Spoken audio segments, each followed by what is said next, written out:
Emergency like the one that happened in Moria arises, the first thing to do is to take care about the time factor.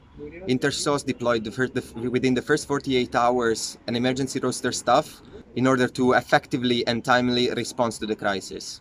The first thing to do to determine what kind of help is needed during a crisis is to conduct a rapid need assessment. Humanitarian workers go to the field, observe, try to identify gaps, needs, to try to find ways to support the people in the field.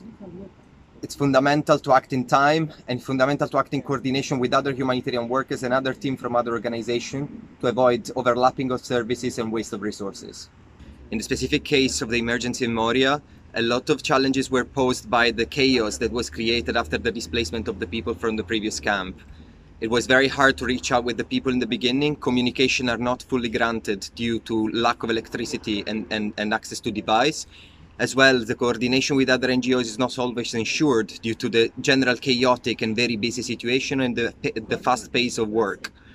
Although this is a smaller scale crisis compared to other bigger crises across the world, is nonetheless as complex and as hard.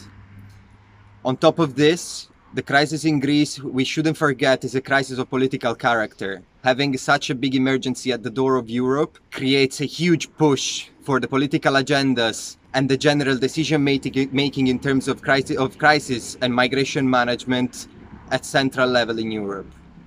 Humanitarian settings imply a huge emotional burden for humanitarian workers.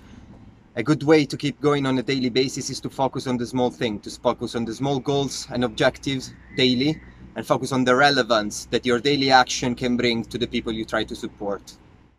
The main motivation on a daily basis to keep working in the humanitarian sector is the idea of being able to concretize your actions, your planning into direct intervention and be able to make an impact in support of people in precarity.